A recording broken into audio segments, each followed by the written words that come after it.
And she's going to teach us all about getting through the winter. With Yes. our immune stuff.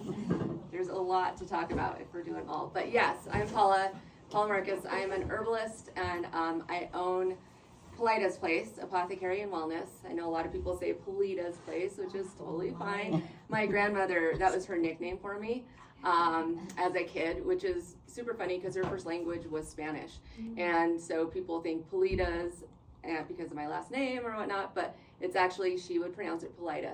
And it was, she was so quirky that like she had all these different languages that she pretended to speak, and I always believed her. And in third grade, I went to, we were learning about Japan, and I wanted to take her to class with me because she spoke Japanese. And that's when my parents had to break it to me that she didn't speak German or Japanese or all the languages that I thought she did, but definitely Spanish and English. But I was always Polita.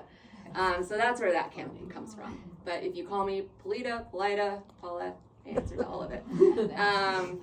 So I am going to talk about herbs today, and I'm just curious. Let me get a read on everyone. Usually when I do a workshop, I like to talk to people individually and get their stance or where they are, their comfort level with herbs. So I'm going to do a stand up, sit down, see where you guys are. So could you stand up if you have used an herbal supplement as a tea, as a tincture, as a supplement, as a pill?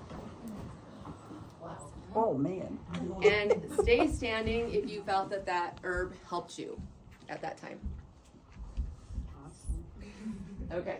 Stay standing if you found a profound difference in herbal medicine, like really like life-changing, something about it just like maybe not go to, conventional medicine as often, maybe just stick to herbs, that sort of thing. Okay, thank you. I love that almost everyone stood up on, herbs. And in reality, if you didn't stand up, you have used herbs in your life if you eat. So, yeah. So we cook with herbs. We use thyme, we use oregano, we use basil, garlic, onions, all the things, those are herbs. That is medicine. So we have always, as human population, worked with herbs. And I think that it's just been a disconnect over the last, centuries, getting us away from that, which is really, it's really sad. And so my quest is to bring it back and to have all of us, just be comfortable with herbs and use herbs on a regular basis and know what they're helpful for. So not discounting, none of this will be discounting anything about conventional medicine. So that is something that's important, for if we break a bone, although there are herbs that can help with that. If we, have like a life, if we're injured really bad where we need that life support or we need something to bring us back. So nothing is going to discount that. But I do think that herbs can be a supplement and they can help, and they can also be alternative if that's something that you're going for. So a little bit about me. I was a medical assistant in my 20s, and I did pre-med. I was going to go to medical school. I just loved helping people, and I loved learning about body systems and how they worked and diagnosis. And the doctors I worked for were so amazing. They actually were helping me learn a whole bunch of things. So I'd go in and I'd make diagnoses and come out and tell them, and they're like, yeah, you were actually right. Good job. I did small surgeries in the office, so like suturing, I loved doing that. Mole removals, a lot of fun stuff that they really taught me to do. So with all that, I feel like I got a really good background on medicine and helping people and that sort of thing. And I ended up, life happened and I didn't end up going to medical school. I didn't even apply. It was probably something that it was I don't even remember what the shift was exactly, but I kind of just shifted a little bit and ended up going back to school and getting my master's in education, and I taught math to middle and high school. Total shift. Yeah. For 16 years, and I really, really did enjoy it as far as helping people and helping kids. And I like teaching. I like opening up people's, opening up their minds and perception and helping them to understand things that maybe were not understandable at one point, and especially for math.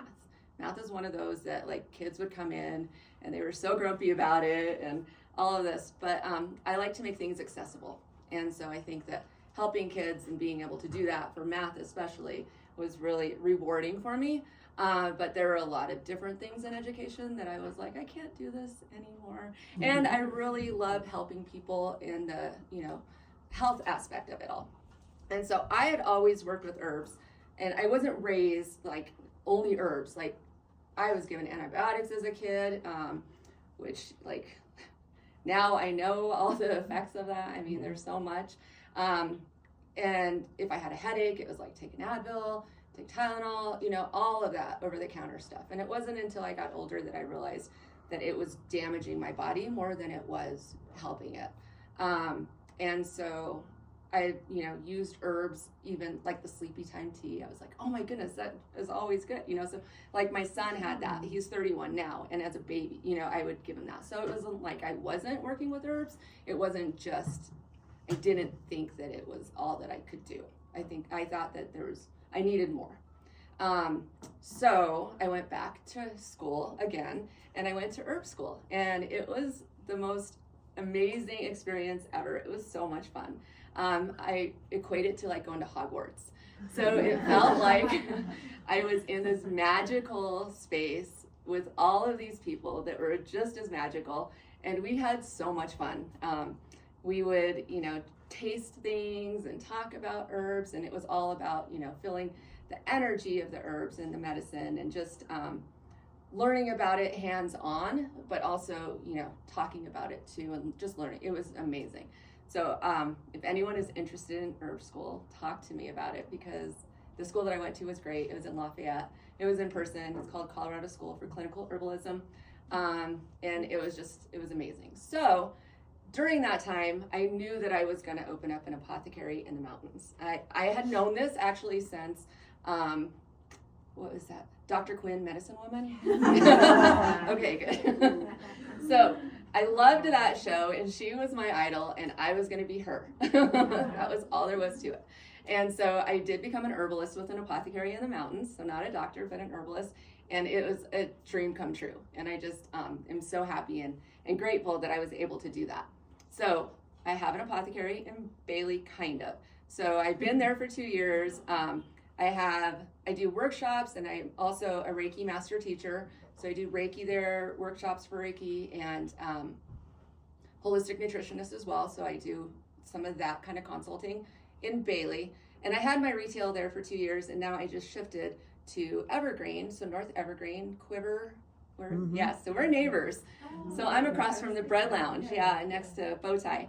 That's where my new shop is. So I've been there 3 months almost now, and I love it. I love being in Evergreen and also in Bailey. And I feel like it's so needed.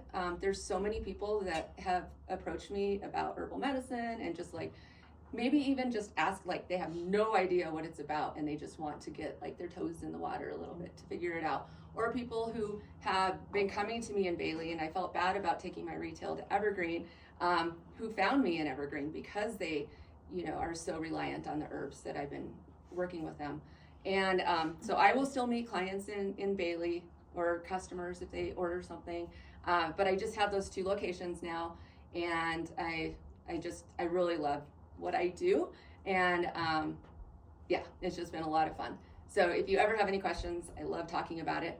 But I need to move on to some of the things that we're going to talk about as far as immune support. So you all have, hopefully, these little cards. Mm-hmm. Hopefully I printed enough. I wasn't sure how many people would show up, so I'm sorry if I didn't. Yeah. Yes. Somebody needs it's a low. Oh yeah. And it's been shown to help because it's a low dose herb, which means that there's a toxin level on it. Oh. And so maybe the doctors in Europe are trained for that, where our doctors are not trained. Because I have somebody in my group that she will not take it. She gets herself shot. But she's been in remission. She'll have 4 times cancer. Go ahead. You're doing great. Okay, if I can tell everyone what Audrey and I were talking about real quick. Quiet. Sorry. See, and that's as a teacher, I'm like, okay, the kids will calm down, they'll get quiet. And then there's always the kid in class that helps, so I don't have to be the bad guy. Thanks, Audrey. We were talking about mistletoe. So anyone heard of mistletoe? It's an actual herb, and Audrey was asking about that because it's used in Europe, and I just found this out. I know that there's lots of herbs that are used in Europe medicinally that we don't use here because often our doctors aren't trained in them, and in order to work with a person with cancer, she was saying, you have to be trained with that type of herb. And mistletoe, it's considered a low dose herb, so that means that there is a toxicity to it. So just about everything has a toxicity. It depends on the amount. Like, we can actually die from too much water if we drink too much. That sort of thing. So it's toxic, but you have to be careful and you have to know how to use it and what the dose is for that. So it's an amazing one. It sounds like that is used to help with cancer patients. And that's just one example, not having to do with necessarily today's, just a side talk. But if we look at this, so I made a little card just to have it on, for you to refer to, like if you're getting sick. I mean, that seems to be the theme lately. Just some herbs that can help with that. So first one is elderberry. That one is like probably the most popular ever. Everyone has tried some sort of elderberry probably. If they're trying like herbs when they're sick. So I have little samples here that I'm going to pass around. When you get the bottle, open it up and smell it. So we call this organoleptics. So that means that you can smell it, you can taste it, you can listen to it if you're outside. I think that we lost a connection actually to listening to plants. It used to be something that I think that we were more connected to nature and to plants, and I feel like at one point we were able to listen to what they're telling us. So if we had like an illness, we would go out and sit next to a willow tree and ask the willow tree if the willow tree could help, and we'd get a response. And I think there are some people that still have that, but it's just I keep saying it, but we've lost this connection. So with that, so this is elderflower and elderberry. So if you can like open it and smell it and imagine tasting it. If you wanted to taste it, that's fine. Just put a little bit in your hand and then fill it and then taste it if you want. Just don't like dig into it because we're all opening it. But elderberry and elderflower have been used for a very, very long time. It is indigenous to this continent. So if you can find elderberries growing in the wild. Has anyone ever seen an elderberry bush in the wild? Yeah, it's pretty cool. I saw them up on Guanella Pass. You can tell they're elderberries because they hang upside down and they're dark. You want to get them when they're super, super dark and ripe. So this is, if you smell it when you came in, this is elderberry. And after talking about this, I'm gonna show you how to do the end part of the syrup making, and then we're all gonna taste some elderberry syrup. But you wanna get the really, really dark. If you look at the color of that, it's like this rich, like purple, vibrant, dark color. And that has all the anthocyanins and all of the antioxidants that like blueberries, we always hear about eating blueberries. Elderberry has the same kind of thing, but it also will help with a cold symptom. So it helps to reduce the symptoms or even eradicate the symptoms if you take that early enough and in high enough doses. You don't want to take the red or the white berries. So if you hear people saying like, oh, I think those are toxic, it's because they're not ripe. So the white and the red will get you very, very sick. So stay away from those if you plan on foraging. But the flowers are also medicinal and great as well. I feel like the flowers are a little bit harder to forage because they're these little tiny things. So if you're like watching the life cycle of an elderberry bush, you'll see those little tiny flowers pop up in the spring, and then they turn to berries in the fall. And but both are medicinal and both have their own properties and all the goodies that go with it. Can you grow them here? Yeah. You can definitely, clip, I think you can clip a branch and actually grow it from that if you find a wild one. Yeah. Always ask plant if they're ready to give you. Okay, echinacea. Anyone heard of echinacea? Oh, it's gotta be this one. Start on this side. So echinacea, there's a root and a leaf. Usually it's the root that's used. Echinacea is great as far as trying to stop the cold at the beginning or stop any kind of illness at the beginning. So if you feel something coming on, you know, you kind of get that scratchy throat and you're like, your voice is getting a little hoarse, or you were exposed to COVID or some kind of other illness and you don't want to get sick, you can start elderberry at the very beginning.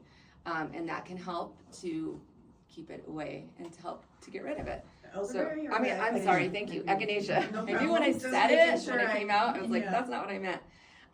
So it's an immune stimulant, and it just overall increases the resistancy of the illness. And then if you have an autoimmune condition, you want to stay away from echinacea because it is an immune stimulant. An autoimmune disease means that your body is basically attacking itself, and so it won't recognize, it doesn't recognize that your body's not actually a foreign body and it's attacking. So echinacea, because it does induce that immune stimulation in your body, it will exacerbate or start or it could start something if you have an autoimmune condition. So that would be something like lupus, MS, type 1 diabetes, scleroderma. I mean, there's cancer, it kind of just depends. Yeah, I would definitely check with an oncologist on that. Yeah. Any other questions about echinacea? Has anyone ever had an echinacea tincture like on its own? What does it taste like? Did you notice anything? I don't remember. Okay. Too many tastes. Yeah. Not many taste good. That's one that can be really numbing. So it has like this, it feels bubbly almost on the tongue. So it's really interesting. And that's when you use organoleptics, when I'm talking about like tasting it and you're not quite sure what it is. If it does that bubbliness, you know that it's echinacea. And then also marshmallow. And this is always, I always feel like it's pretty funny because people are like, what? There's a marshmallow plant? Yes, it was before the fake marshmallows. So a marshmallow plant is, that's what used to be used to actually make marshmallows before they were turned into whatever they are right now. The chemical, white, fluffy thing. So if you can think about this going around, making marshmallows, what kind of qualities would you think is in that plant? Like think about making marshmallows. Sweet. Okay, a little bit sweet, sticky, yeah, like gelatiny, sticky. So that's called mucilaginous. So if you think about that word mucilaginous, you can kind of connect that to what that sounds like. Yeah. So it's kind of mucusy. So when you use marshmallow root especially, you want to do a cold infusion on that. So you just put some cold water and leave it out for a few hours. And you'll notice that it gets really gummy and just like, that's the mucilaginous properties. So if it's really like gummy and slimy and all that, what can you guess it's good for? Any guesses? I would guess mucus, but it seems weird that you'd take something Yeah. that's like that to get Right, rid right, of that. right. So a couple things, it helps get the mucus, it helps like make it go through your system. So it's really good for your sinuses, for all your mucous membranes, starting with your sinuses and your digestive tract. So your digestive tract is also, full of these mucous membranes. So it helps to flush that out. And it helps to coat. So if you have like this irritated throat or chest and you're coughing a lot, the marshmallow really helps to coat that as well.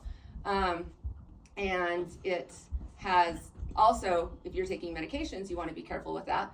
Because as you can imagine, if it's helping everything go through your system, like mucus, it's also going to help the medications go through your system, so it won't be absorbed. So you really want to be careful with the amounts that you use for marshmallow. And it's also great for hydration. So you can imagine, because it's super slimy, it's going to keep in a little bit more hydration for you. So that's always good when we're trying to fight off a cold. Paula, do you It use is what it these is. herbs We all have in it. teas? Is In that teas, what? yep. Okay, Yep. that's all. Teas or tinctures, yeah. Or what? Tincture? I don't know what that is. So a tincture, I have some here. Yeah, thank you for saying that. Tinctures Sometimes are I'm like like, the drug. everyone knows what I'm talking about. So a tincture is, you take the herb and you put it in alcohol. And I'm making a whole bunch for a naturopathic doctor. I should have brought one in to show you guys. But you take the herb, you put it in with a certain percentage of alcohol and water, and it's also a ratio of herb to the fluid. And you let it sit for a month. And then you strain it out, and that is your medicine. So it is an alcohol based, and it comes in a bottle like this. And this one is my immune booster tincture, and it has a lot of the things that we're talking about. But Not Yeah. rubbing alcohol, right? no. You want to do high Not wine? quality. Yes. Thank you. So typically it's like Everclear is a good one because it's 95% alcohol. So you want something that has a high proof alcohol, and that's why you dilute it with some water. And it just depends on the actual herb that you're using on the dilution rate. So I've had people come to me and they're like, I just made this tincture. And I'm like, what did you put in it? Just 95% alcohol, and nothing else. And it's just like, it's really, really hot and fiery. So you definitely want to make sure that you get some advice on how much to use on that, because if it's too much, it's not going to extract the right kind of medicine, or it's going to like kill whatever it's trying to extract.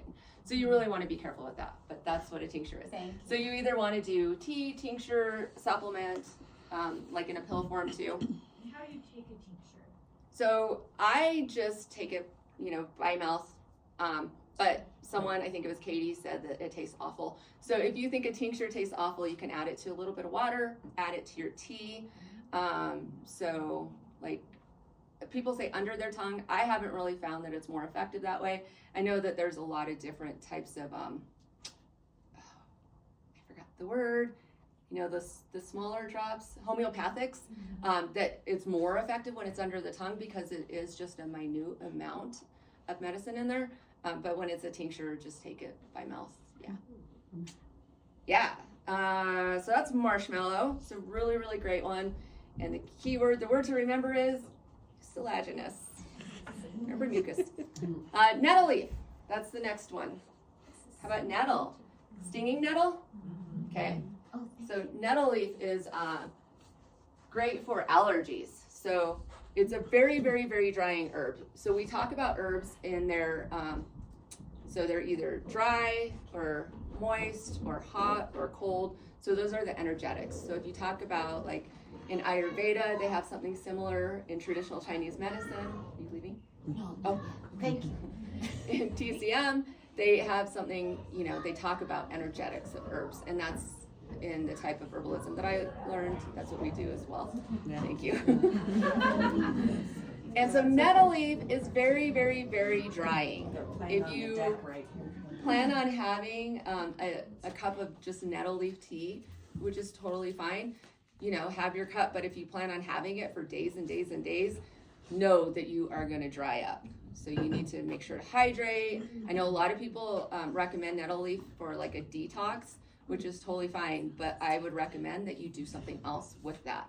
So like a marshmallow would be really nice, the marshmallow plant, because it's hydrating, and just drink lots and lots of water with it, because you'll be disappointed when you find out how dry you end up getting. So if you can imagine that, if it's drying, what would it help with if we're talking about cold and flu season? Clear up your sinuses. Yeah, if you have a runny nose, it's going to help with that for sure. So this is used often for allergies as well, because if we think about in the spring, that's when we start sneezing and have the runny nose and all of that. So nettle leaf is really popular for allergies. You can also take it in a supplement form. That's a lot easier, I think, for people, because it can be really strong and a little bit bitter. So nettle leaf in any form is good. What else do I have on here about nettle leaf? It helps with molds, environmental pollutants, and it's a nutritive. So nutritive just means that it has a lot of really good things in there for you. So it has some good minerals, vitamins. You can add nettle, fresh nettle. Does anyone have any on their property or grow any? So you can add it to a broth, and it just adds a lot of flavor, and it adds a lot of nutrients. And iron is a big one for nettle leaf. And you can probably tell if you look at the color of it. It's very, very, very green, right? So that means that that it has some really good healthy stuff. Like if we think about spinach and kale and those dark green leafy veggies, same idea with nettle leaf. And then thyme. So thyme is nice to cook with, and it's really easy to grow. It's a nice one, to have year round. And I like thyme in my teas because it has some antibacterial properties to it. And it helps like with cold symptoms as well. But if you think that you have something lingering and you're like, I don't want to go in and get an antibiotic, but I know that I'm almost over this and it's just kind of like hanging on and it won't go away. Time could help with that. So yeah, try that even at the beginning all the way to the end, but just it could help clear up some of that. So then if there is any kind of infection in there, it can help get rid of that. Paula, I have a question. Yeah. Putting it in tea, I get. Can you put it in coffee, or does it Time- not work? Like any of this? these, yeah. Yeah. Okay, so you can put in definitely. coffee too. Mm-hmm. Yep, if that's your way of taking your That's medicine. my way of. Put it in coffee. Cool. Then I will take it. Yeah. Let's see. Oh, it also helps to relax the cough. So if you have that cough that's like lingering and mucusy, thyme will help with that too. And then reishi. So reishi is a mushroom and not necessarily an herb, but we call it an herb because it's still, we learn about them a lot when we're learning about herbs. Oh, So this is a reishi mushroom. Wow.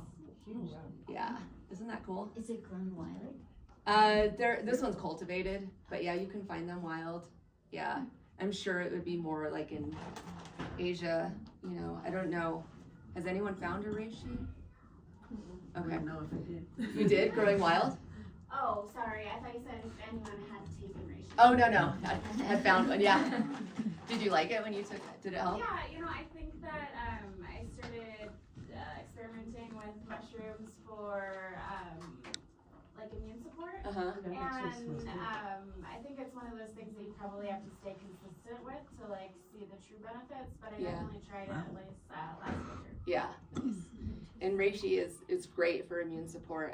It is, in a different form than the tea, so it would look a little bit different as a tea, but you can chop it up, you can grind it. A lot of times mushrooms are ground and put into coffee. That's really popular right now. But reishi just helps to support the immune system. It also helps with connective tissue regrowth. So after like an injury or a surgery, I always recommend doing reishi. And so you do need a lot of it. So just a little bit probably wouldn't be very effective, and a lot over a long amount of time would be best. And it's anti-inflammatory and antiviral. So reishi has all of these good qualities. I am going to do the syrup and then talk about this, so then we can try this syrup. While Okay. you're doing the syrup, can I ask a quick question? Yeah. I should have stood up in the beginning. I totally wasn't thinking herbs and tinctures because Paula gave me is it a salve? That's Mhm. also another way Mm-hmm. to use it. Yeah. I forget what it's called, but I have it at home and I've been using it for my knees and it's been helping a little bit. I'm already bone on bone. I qualify for new knees when I decide I'm ready, but it's been helping because I didn't want to just pop Tylenol and Advil and Tylenol and Advil and all of that all the time. But that's a different delivery method. Mm-hmm. What types of things Yeah. do you use the salve for versus these types of things? Yeah, thank you. I didn't even think of adding the external components of herbs, which are just amazing. Katie can talk for hours about the use of comfrey. Yes. That's It's just- what it is that Yeah. she Yeah, I told me told to her get when- from you and you brought it for me. Well, when I broke both legs 3 years ago, and I was in a wheelchair for 3 months, and I was in this Facebook group for tibial plateau fractures, and everybody in the UK was only in a wheelchair for 6 weeks. So I started reaching out to other people over there and asking them like, why? What What are you you doing? doing different? Yeah. Well, their doctors actually prescribe comfrey salve to them, which is called bone band-aid in the UK. And so I ordered some, and then it was right around the time Paula had opened a couple months later, and so I've gotten it from her too, and it was amazing. So my doctor was like, I don't know what hippie magic you're doing. He's like, but I've never seen anyone's legs heal so quickly. And so it's good stuff, yeah. What is it called? Comfrey, C-O-M-F-R-E-Y. Does that work for soft tissue as well? It's helped me a little bit with my knees, at least, the muscle, the knees, the stuff around them. I don't know, if anything's gonna help with bone on bone once you're bone on bone, but it at least, I haven't been taking as much other stuff that I didn't wanna have to take with it. Yeah, external use is just amazing. Comfrey is one of those that you don't want to take internally. So there are some things that can be damaging to the liver. I mean, our liver, you know, is our filter for everything that we put in. So we really want to be careful. And like too much of anything, like I said, could be bad. So ashwagandha is another one that people are talking about like if you overdo it, there's liver injuries. Turmeric is another one. And I think anything in moderation, you know, we want to think about that. But comfrey is one of those that I don't even recommend internally. I don't think that there's any benefit for taking it internally because it's so powerful externally. So there's really no reason to take it, and just to err on the side of caution. So what I'm doing here is finishing up this elderberry tea.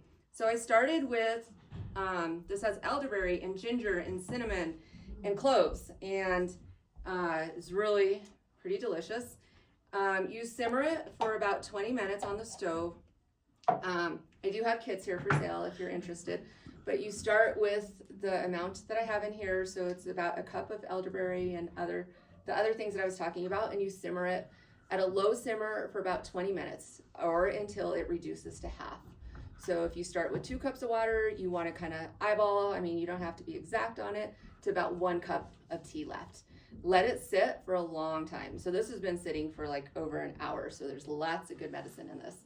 So afterwards, you just let it sit and then you strain it. And then however much you have in liquid, you equal the amount of honey. Mm-hmm. And honey has its great, you know, own properties. You want to get local honey. This one is called Local Hive. So they're in different states, but you want to get the one that's Colorado. You want the local because the bees are, you know, producing the honey, and they're the ones that are collecting the pollen. So you want that local pollen. You also don't want to heat honey over a certain amount. I just try, like if your tea is hot enough or cool enough for you to actually drink it, then it's okay to put honey in it. But anything too hot, it's going to lose some of the properties in it. So you want to be careful with that. Sorry? I used to throw my honey bear in the microwave when Yeah. it solidified. No one ever told me that. Yeah. Is there a way It has enzymes in there, and enzymes are really delicate. Am I the only one that's Yeah. ever done that? What is that? No one ever told me. The elderberry? I don't know what you're doing. Is that for immune system? Yes. Oh, okay. I'll give you cash. All right, so I am going to pass this around. Why do they say that honey's bad for And then infants? also, Just thank so you, there was people something else know. I needed to say about honey. So you don't want to give honey to children under 1 because there is actually a little bit of botulism in honey. And our bodies can actually, you know, work through it and get rid of it. So we don't have any effects after 1 year of age. But babies, they don't have that. They don't have that in their system. So yeah, it's And just. I guess what little bit is in there doesn't hurt us. Right, because we fight it. Yeah, our bodies are constantly fighting things, invaders all the time. So we can, we're okay with it, where babies are not. So elderberry does stain, so just be careful.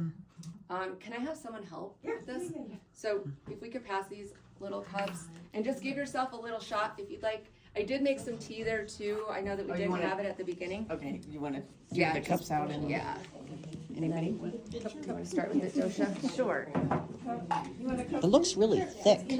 Is it thick? Yeah. Let me see it. Yeah. So thank you. Yeah. I want to meet you. Thank you. So, really.